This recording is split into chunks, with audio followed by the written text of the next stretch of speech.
All right, so the small blind is going to be, a couple different strategies that I've tried in the past. I've done a raise only strategy. I've done a limp strategy. I'm not sure exactly which one is best for me yet.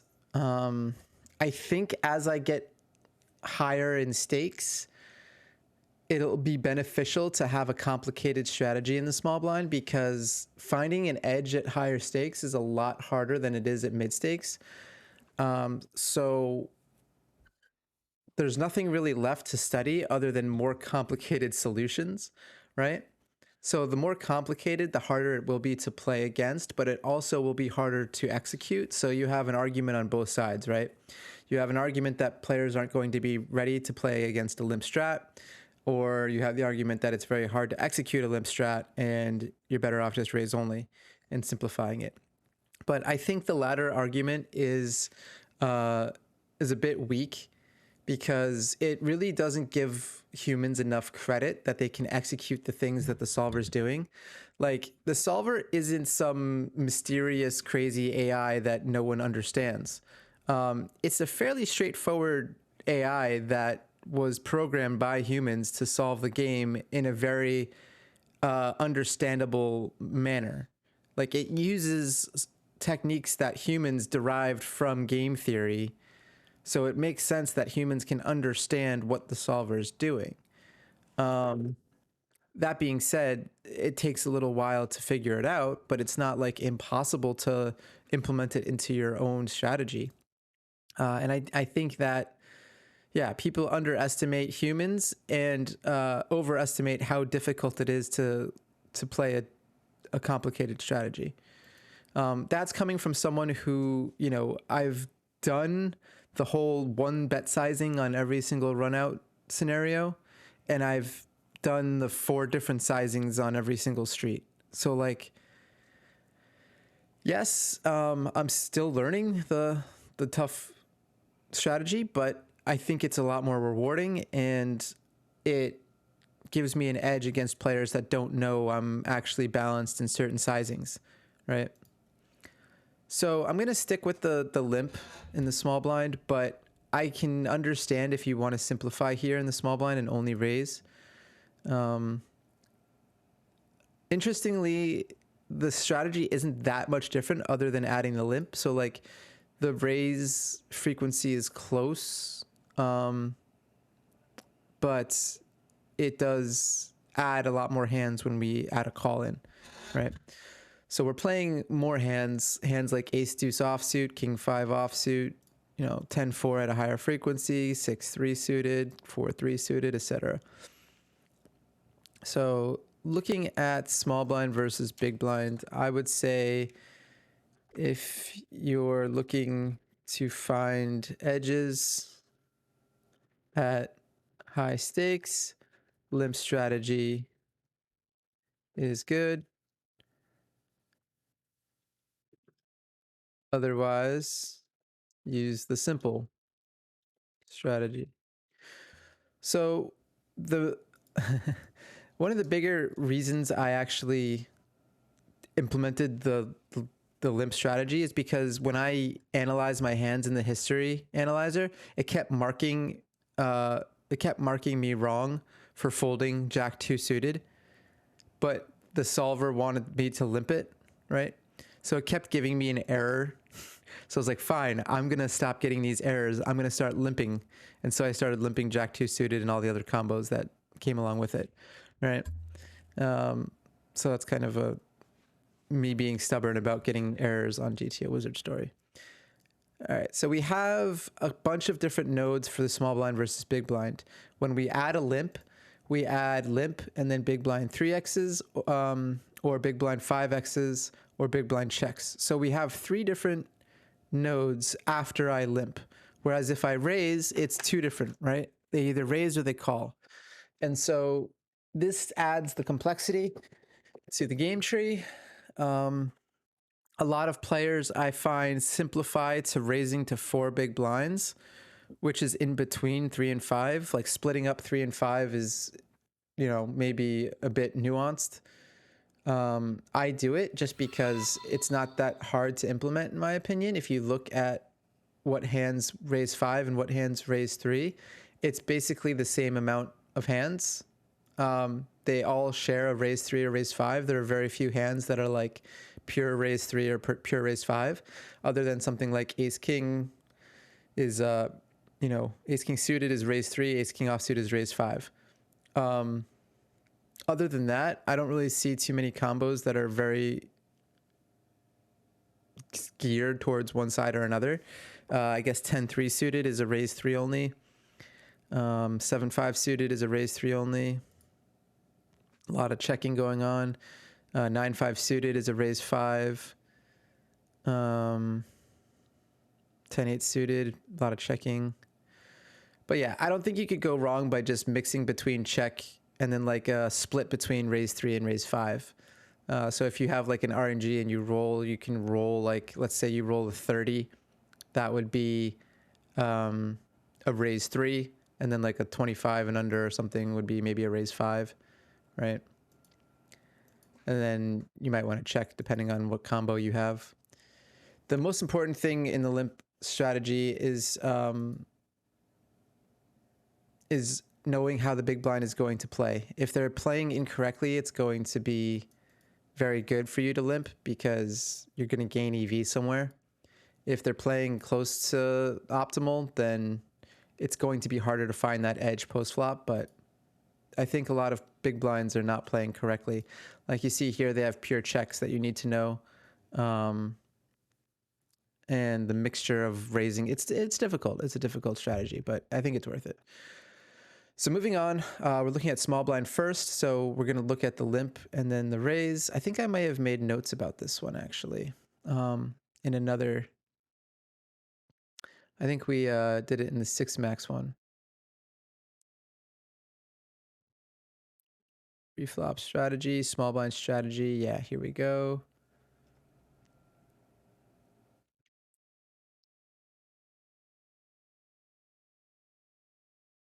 So yeah, so I've already done the work for this one.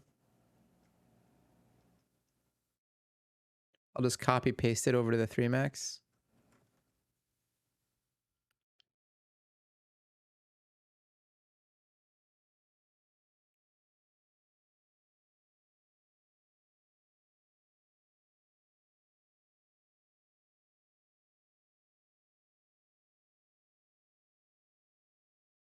So yeah, so we have the raise call. This is the hands are limping, raising.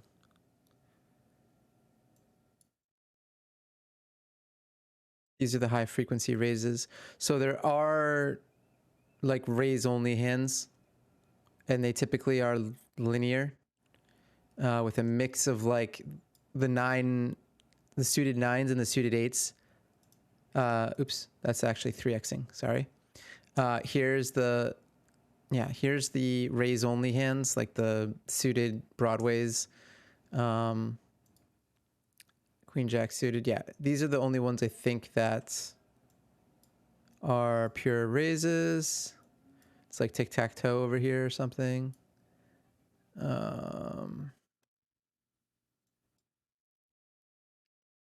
And then the limps are jack 2.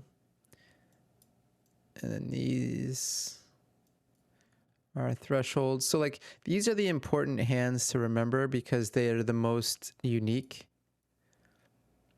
I would say, when it comes to limping.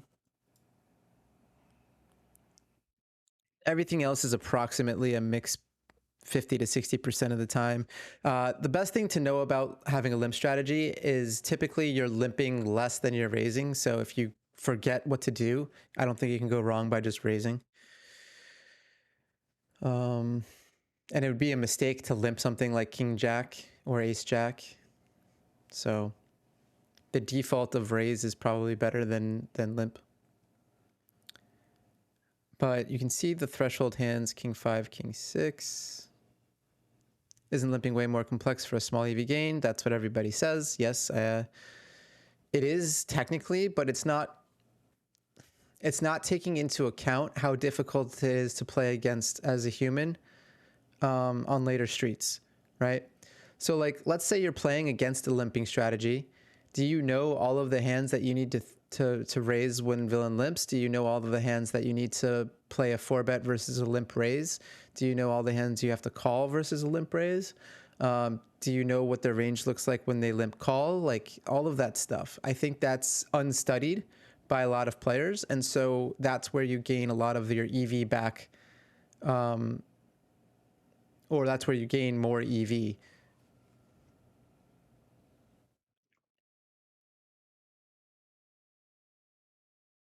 I created a PT4 filter to remove uploading small blind hands that I wouldn't open and simple to avoid. That's really funny. Props to you to go in the hard route. Yeah. I guess we have the same mentality there, Gim. We don't want to have those mistakes. So these are the unique hands. I think I've listed them here. Let me make sure. Ace 2, King 5, King 6. Ace 2, King 5, King 6. Queen 7, Queen 6. Queen 7, Queen 6. Jack 2, 6, 3. Jack 2, 6, 3. And then 7, 6, 9, 7, 10, 7, Queen 7. Yeah. So I have them all written down here. I've already done all of the work here for this. So let's just review it then, shall we? So there's a mixed limping frequency, bottom of range limping pure. That's apparent here with this limping range here. Shorter the stack, the higher the frequency raise with range. So if they're at 50 big blinds, I switch to like mostly raise only, but I still have a small frequency of limp. I haven't looked at 200 big blinds because they don't have it, which is kind of annoying, but I've asked them to add it. Small blind call versus a big blind 5 range. So when big blind raises, let's go over the 3 first. Small blind call versus big blind 3x range. We have top of our range limp 3 betting, so 10s plus, ace king, ace 10 offsuit, jack 10 suited, ace 5 suited. Let's double check that.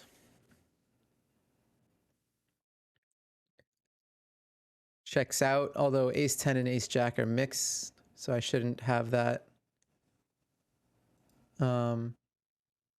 Actually, no, that's fine. As long as it's a limp raise, it's fine. I just have to be sure to say that it's at a frequency.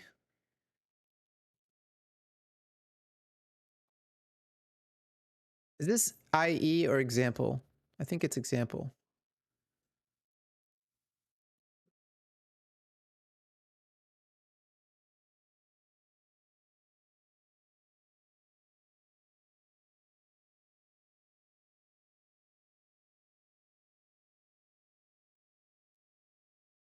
Bottom of range often calls versus range, versus raise. So 6s through 2s, ace 6 offsuit, ace 4 offsuit, jack 3 suited, 6 4 suited, 5 3 suited, queen 9 through queen 5. So yeah, so we have a lot of these limp calls here. The suited queens like to limp call a lot. The limp raises come from the suited aces, a mix of the suited kings, and then a bunch of these like random suited connected cards. So like 10-8, 9-8, suited connected 6-5, 5-4, 8-7. These disconnected suited combos are a mix.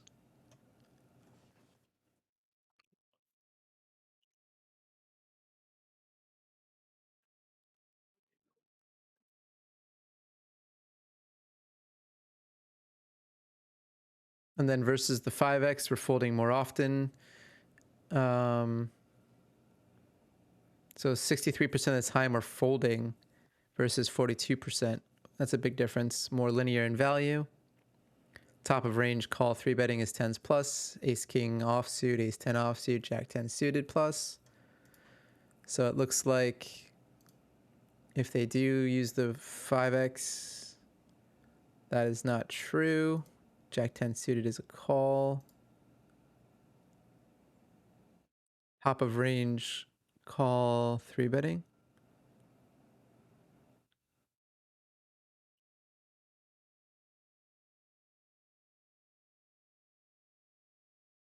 Get rid of the Jack 10 suited.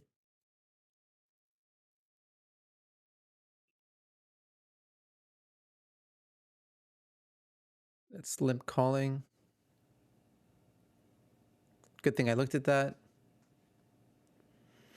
So a lot more polar than, yeah. This is perhaps easier to look at just looking at the limp raise range. A lot of suited aces, a lot of suited kings for limp raising versus the 5x. And then some suited high connectors like 9-8 suited, 10-9 suited, Jack 9 suited. And then the offsuit broadways, 10s plus. And versus the 3x. We add in some low suited connectors. Add in some like weak suited queens, weak suited jacks. So against the 5x, we really focus more on the high card value, like the ace highs and the king highs. And then versus the 3x, we add in some of the weaker combos, like the king 9 offsuit, queen 9 offsuit, etc. And then some of the weak suited jacks and queens.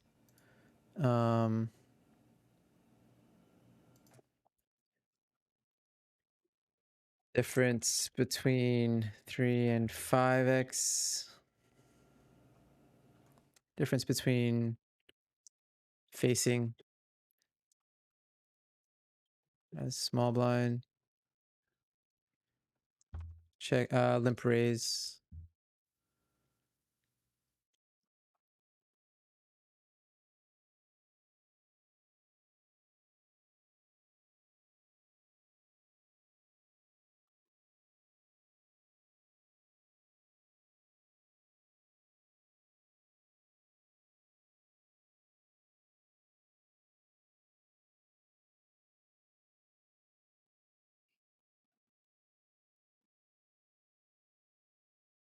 So for example, the difference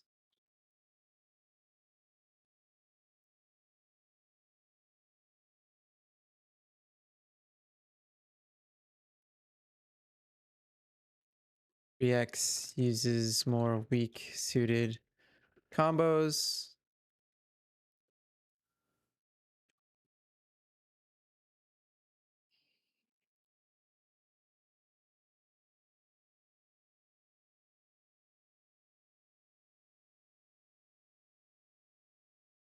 Okay.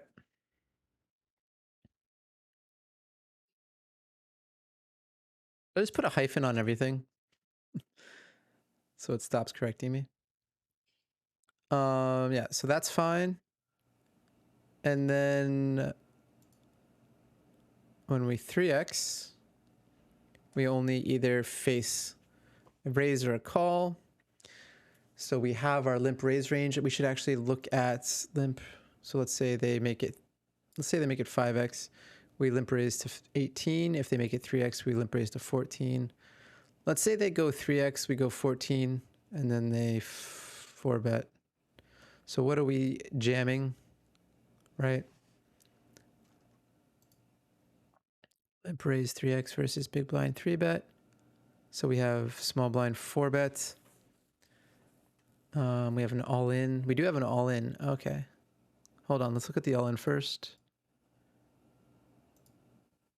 Not really prevalent.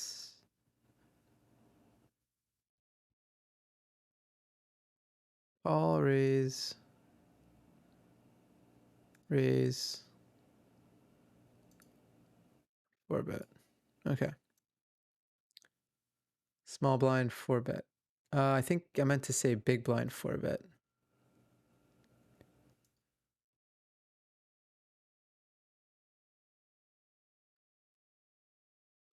Small blind all in. So this is where we're getting all in.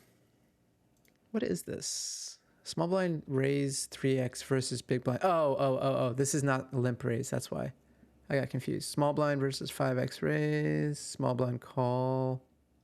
I don't think I've talked about. Here we go. So facing big blind all in.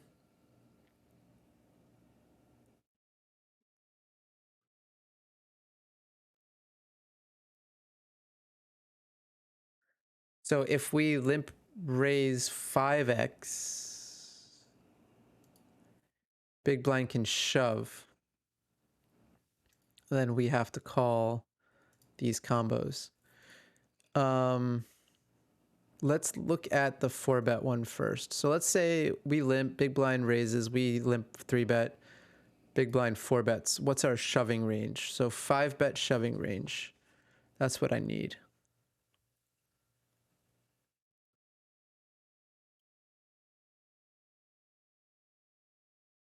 Small blind call, big blind raise 3x, small blind 3-bet facing big blind 4-bet. There we go. So I have that here. So it's 10s plus, ace queen off, ace 5, ace 4. Yeah, okay, ace 8. So it's here. I did do it.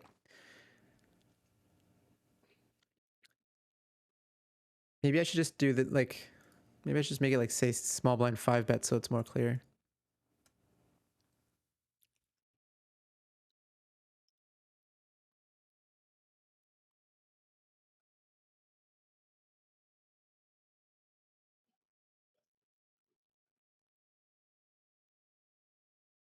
Are you basically trying to play theory with no simplification?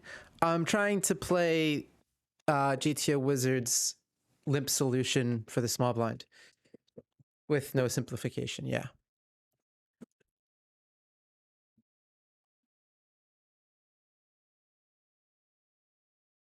Yeah, it's an ongoing study. I think if I'm close enough to this though, it's better than simplifying. That's my hypothesis. The problem is getting close enough. Takes a lot of work. But it's work I'm willing to put in. I find it interesting. Okay, so getting back to this, versus a 4-bet, we're jamming this range, 10s plus, ace king off. So pretty narrow range for jamming versus a 4-bet. Since we're limp raising a decent amount of combos here. Versus the 5x, and we limp raise. They're mostly jamming. So that's why I don't have a versus a 5-bet.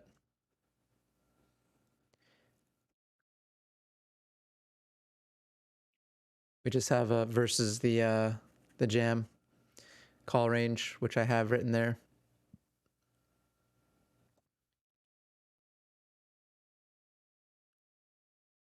Okay. Let's look at some post-flop stuff. It looks like I have all of the pre-flop stuff done already.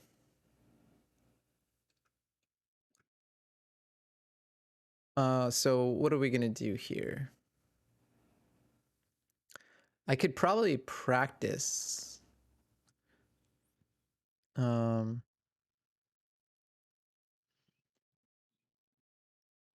can probably practice. This is the new layout for the trainer. It's a little busy. I don't know. A little busy, but that's okay. Trainer, range builder drills, hand session stat. Where's the settings option? Okay, it's now in the top right, I guess. Oh, advanced settings. There we go. Modes.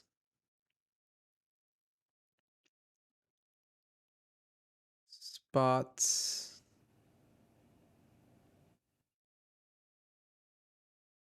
Turbo action, low RNG. Okay.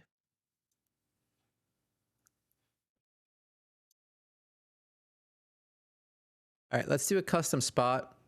We'll do limp, big blind, 3-bets, and then it's on us.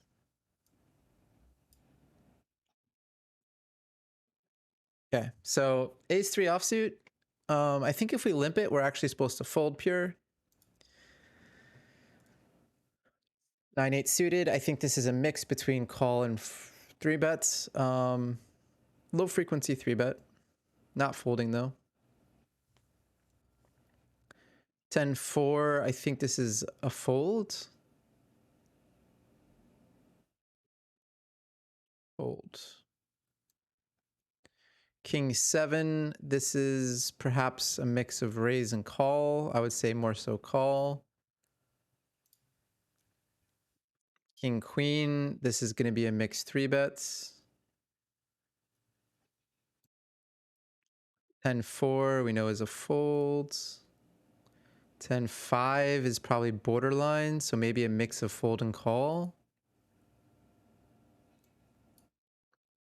Jack-6. This might be one of those limp raise or call combos. Yep. King-7, pure fold. Jack-9, mix of raise and fold. Also call. King-7, pure fold. King-queen, mix of call and 3-bets. King-7. Why are we getting King-7 so often? And Jack, am I like, hold on. I'm only getting like the same 3-hand combos. We should have all of them. It's weird. 6-3 suited. I think this is bottom, so we're folding. Queen-10, gonna call. Sometimes 3-bet. Queen-8, I think fold. Ace-3, a mix of raise and call. This is pretty close. This is like threshold, I think. I think we're limp raising closer to like 20-something%. So I'm going to call. Nope, only 7%. Okay. Good to know. 10-8 folds. Jack-10, maybe a mix of raise. Yep. All right. Let's use the 5x after this one. Ace-4. This is actually close. I think we can mix a fold. So I got every one of those perfect. Let's try 5x. Queen-10. So this is actually tricky now. I have no idea. First 5x. I think I'm supposed to start folding Queen-10, but we rolled low. So if I ever play it, do I ever 3-bet it? I don't know. I'm gonna, oh gosh. I guess I'm gonna call sometimes. I don't think I pure fold this, but I might pure fold it. Yeah, a lot of folding. A mix of small raising and call. Okay. Queen-5. This is a call. Can I fold this maybe even? It's probably borderline. Yeah, this folds a lot. Ace-2 we saw was a high frequency limp raise. But I don't think we do it 40% of the time. So I'm gonna call. Jack-6 suited. I think we can fold this. Gosh. Oh, getting tested. 5x is testing me.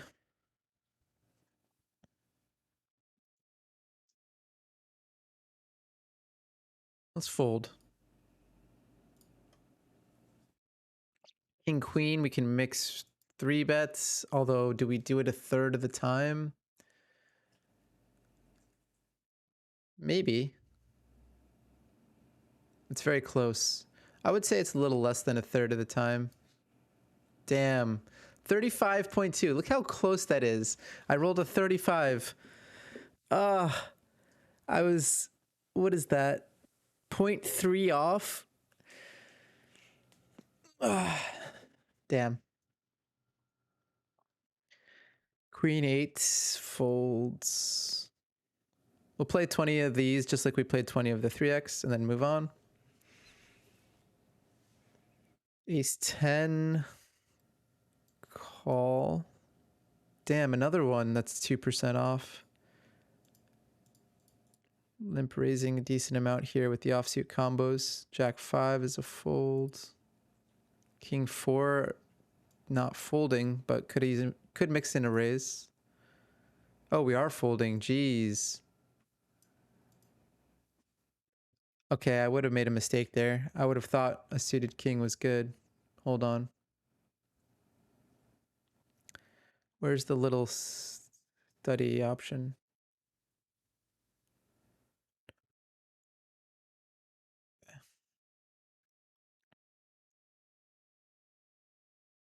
Okay, so king 4, king 3, and king 2 are all folding.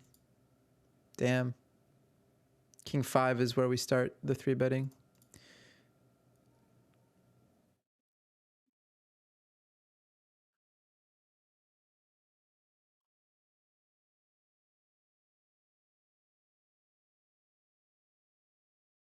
Uh, 10-7 suited. This I don't think folds. Would this ever 3-bet? It's not really polar. I think this is a fine limp call, but maybe there's a limp raise in there. This is close. I could see it being a limp raise. Like I can see like 10-8 being a limp raise, so 10-7 might be close to a limp raise. Let's try it. 5% of the time? No, just a pure call. All right, we got one wrong.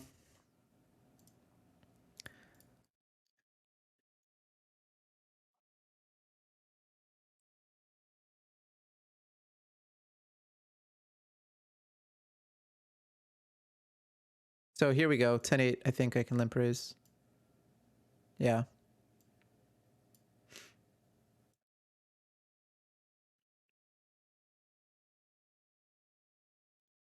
Ace Jack. We saw Ace 10 was a pretty high frequency limp raise. So I wonder if this is the threshold for limp raising Ace Jack. Let's call. Oh yeah. Look how often we're limp raising.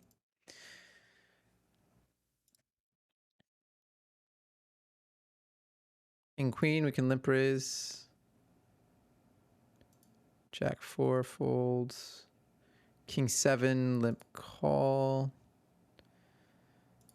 And last one, Ace 7, limp call. Okay. Yeah, so I'm kind of getting the hang of that, right?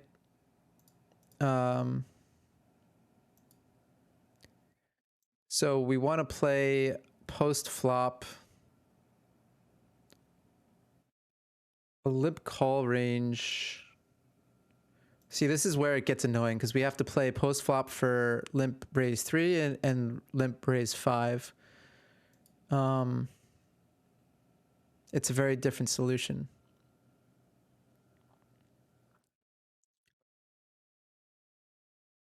This is why it's easier to just have a single raise pre-flop and not deal with the limp because of the post-flop and the implications it causes post-flop. But I kind of like it because if I get really good at this, players are going to have a hard time playing close to optimal against me.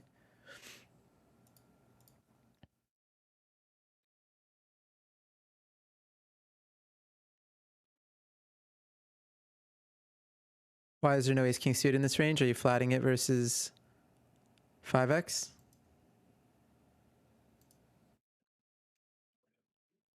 Uh, Probably not. We're not limping it pre-flop. That's why. We're always raising it pre-flop.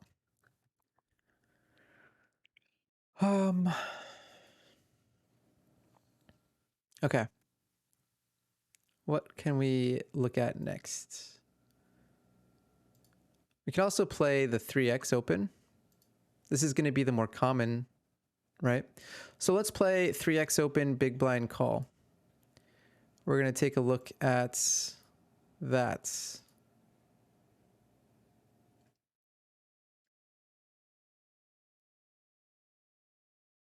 This will be the main focus because this is what we're going to be doing most often.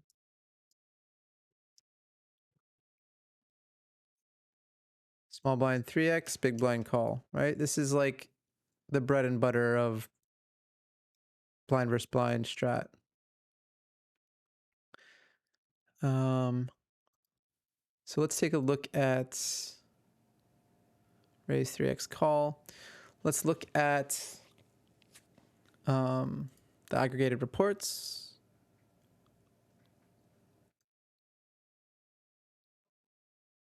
And we'll see the most common sizing small blind is going to use is the 33. And then it mixes in some 125, some 75, and some 50. So let's first look at the overbets. I always find that the easiest to look at. And no surprise here, a lot of the boards are going to be ace king, ace queen, 3 Broadway cards. No, I lied, only 2 Broadway cards. Ace king 9 is the closest. But mainly ace king, ace queen boards are going to be good candidates to overbet. Ace 10, ace jack. A lot of ace high stuff. Small blind C bets.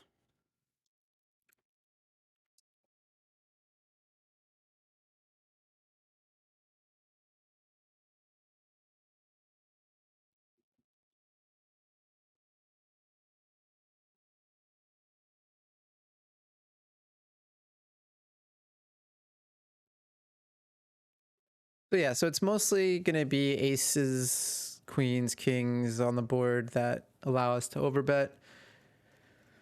Something like 10-8-3. We have some overbets. I think that's due to a lack of big blind having overpairs 10s and higher. So we have all of the overpairs and we have the 10s as the small blind. And you can see there's a decent amount of overbetting here. If we take a look at the ranges. Oops, what did I? Oh yeah, okay, that's good. So range versus range, small blind versus big blind. Big blind just lacks all of this. And also mixes 8s, whereas we have full frequency 8s. Also 10-8 suited is a mixed 3-bet. So we have most of this full frequency.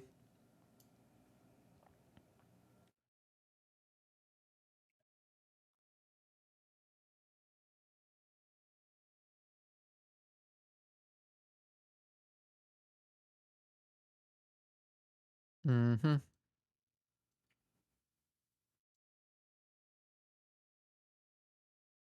We also have, yeah, a very significant best hands advantage in the shape of ace 10, king 10, queen 10, jack 10 also. So that's a big thing, right? Big blind's 3-betting a lot of the suited broadways with a 10. You can see here. These are being 3-bet at a decent frequency. So 10 high boards lacks a lot of the combinations of that. So that makes sense. So example boards like 10 high boards maybe.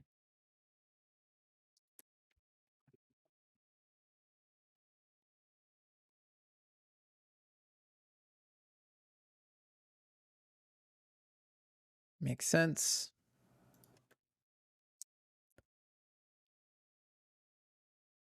Strong suited. No, that's fine. If anything, it'd be this.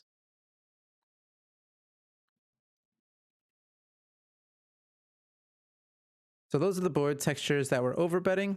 The 75 sizing is similar, I think, but a little different.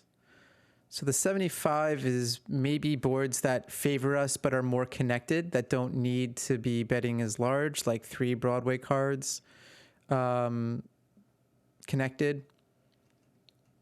Ace Jack 9, 9, 5, 4. So again, those like 9 high boards, maybe 10 high boards. Jack high boards. So the 75% sizing would be more connected boards. King, Queen, Jack. 9 high boards. So boards that we still have, I think, a significant like range advantage on, but that don't feel as good over betting. So if we look at the ranges on 962,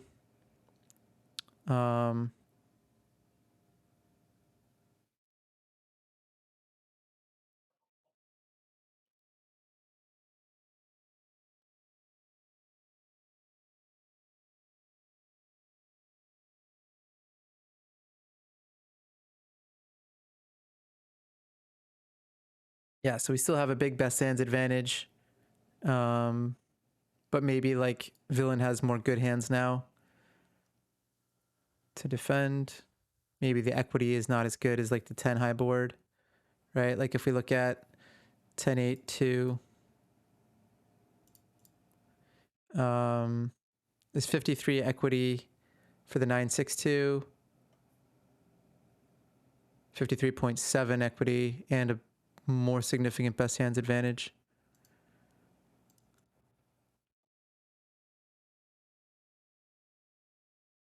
Yeah, so like because villain has 9s now, we can't quite overbet as often.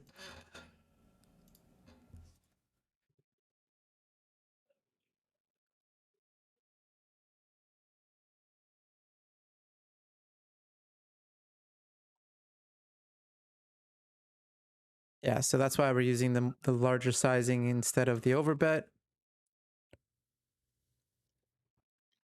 And then the 50% is just very similar, I think, to the 33. Shares some similarities with 75.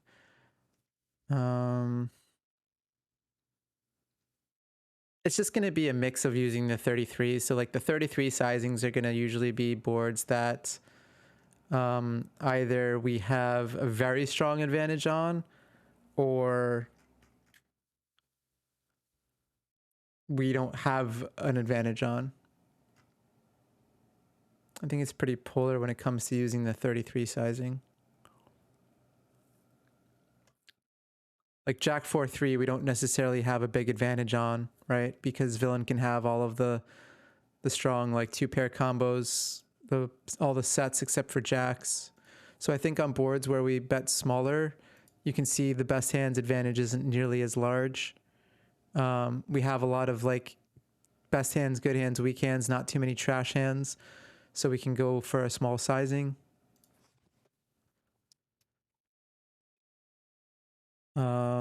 Boards where we don't have a large range advantage, best hands advantage,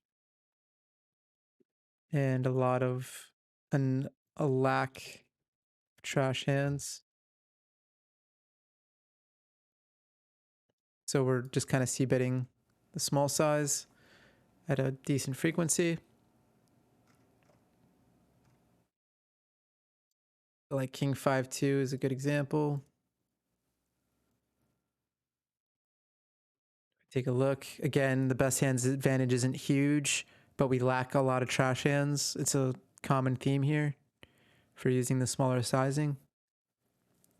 We still have the equity advantage.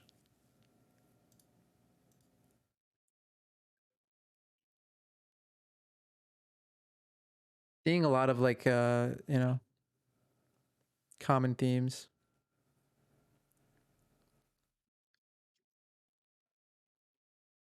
I'm going to group up 50 and 33. I think doing separate ones for 50 and 33 are, yeah. I think 75, 125 are much different. All right, that looks good. So now let's practice it.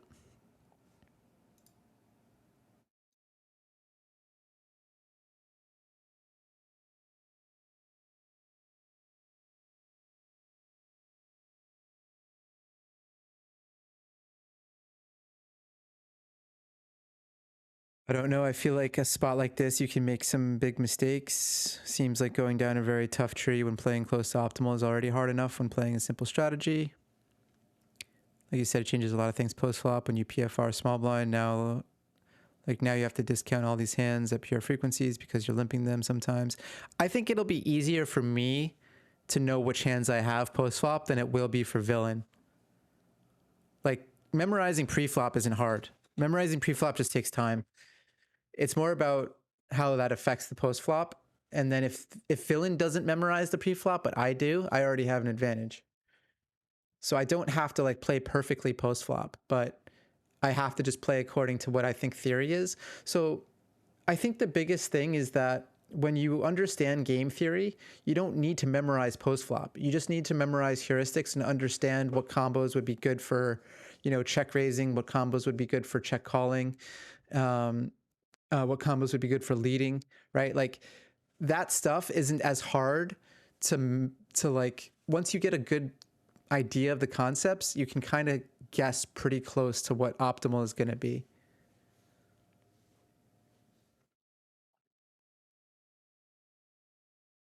So I don't think like,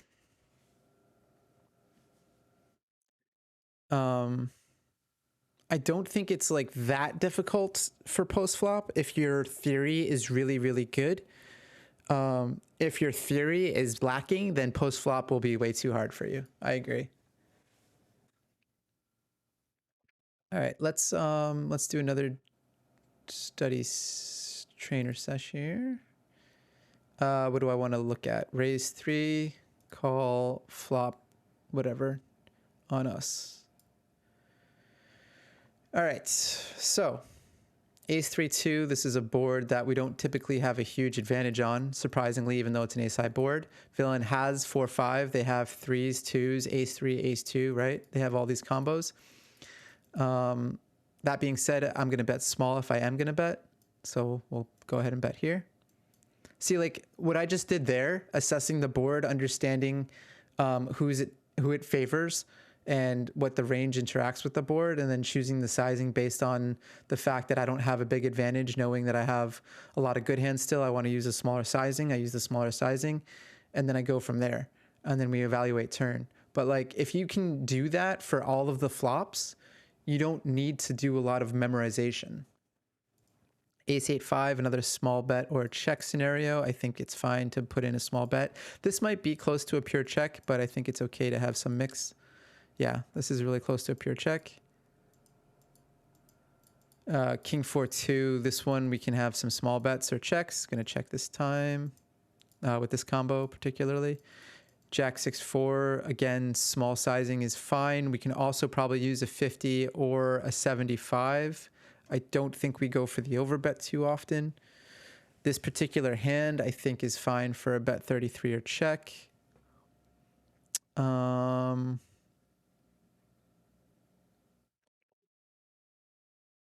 This is a pretty close to threshold betting, I think. Gonna check. Yeah. So see, like, and then I would double check my, I would double check the solution, make sure that I do have in fact a 75, sometimes even a 125. Less so, like I said, but more of the 75 sizing and 50 sizing are in there on these board textures because we don't have a huge advantage with the 6-4 structure. But if we turn this into like a king, then all of a sudden I think we can have some overbets like that. It's like there's a lot of like heuristics that you just apply, and it makes life very easy in every scenario. So I don't think the complexity is necessarily like a multiplier. I think that the only difficult part is memorizing more of the preflop stuff, which may be a hot take, but that's how I feel anyway.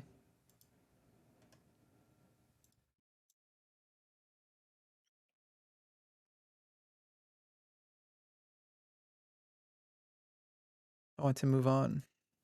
How do I move on?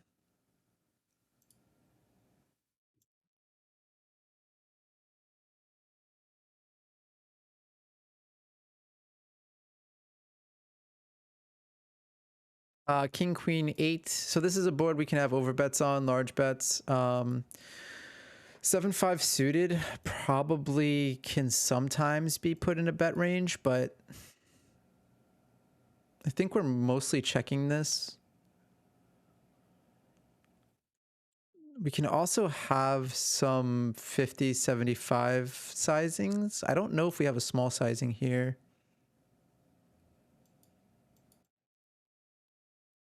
Let's try 50. Okay, we can have a small sizing, so it would have been 33. We can even overbet it too. Queens and a 4, mix of check and bet small. Should have bet small at that frequency. I'm kind of curious about this one. Like if we bet small and get raised, are we happy calling? I don't think so. Ace 9 offsuit. Okay, we do float it. Yeah, you do some pretty late floating small blind versus big blind out of position.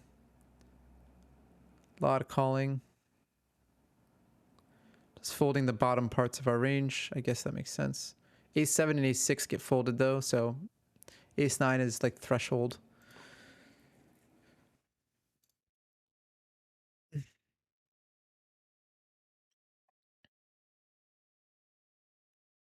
Ace 10 8, we can go for an overbet, large bet, half pot. This is a really low passive number. Can I check here? I think I can check. Close. 20% of the time we check. Or sorry, 15% of the time we check. So I would have needed an 85 to check. But I could have bet all of the sizings. Jack 8-7. This is an interesting one. Not a huge advantage here. I think we'd either bet 33 or 50. Let's try 33. Okay, a lot of checking. Makes sense with this combo, I guess, because we have some showdown value and we can check call comfortably or check raise. Let's see if we want to check raise.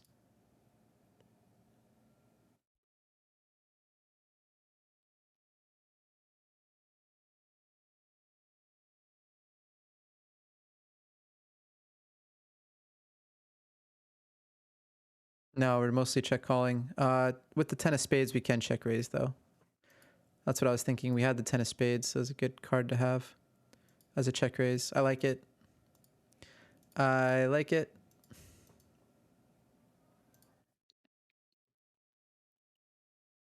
Nine high board. This is one that we can overbet because of the abundance of overpairs. Actually, this is one that we can go 75% on because big blind has a lot of nines. That all being said, I think I'm going to check with this roll.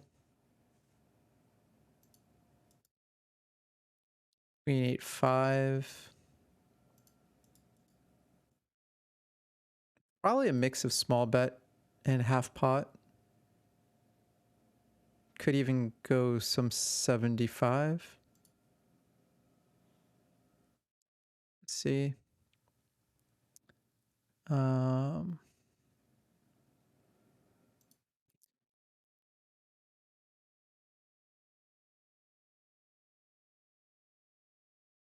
Yep. Cool. All right, let's do a couple more and I'm going to get into the games. So general heuristics, right?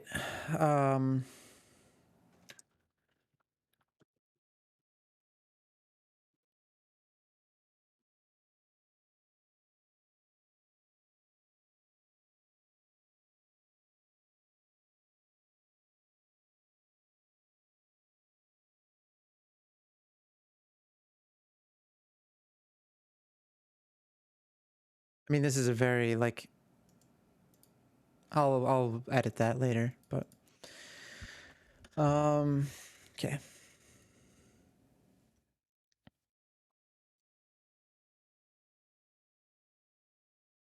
Jack 10-8. This is a board we can probably go 75. If we want to overbet, we could perhaps overbet this board. Kind of makes sense. We have jacks, tens, over pairs. Let's try it. No, that's too ambitious. Do we ever overbet? Probably not if we don't overbet this combo. Yeah, I got a little carried away there. Half pot or small sizing. It makes more sense. Just small sizing or check. Interesting. So this might be a board where we really don't have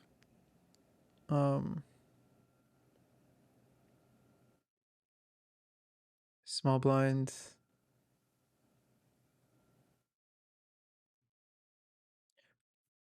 we have a lot of good hands, so we're doing a lot of checking on this board. I think that's why. We have a lot of medium strength hands on this texture. That makes sense. And villain has a lot of weak and trash hands that they have to fold to a small bet. Okay. So I would have checked or bet small. Ace 10 8. This seems like a mix. All right. That's good for now. So we looked at, what did we look at today? We looked at all of the small blind options versus stuff. We got to look at big blind next time. We looked at small blind limps, small blind limp raises, small blind 3Xs on the flop. So next time we'll look at all of the big blind stuff.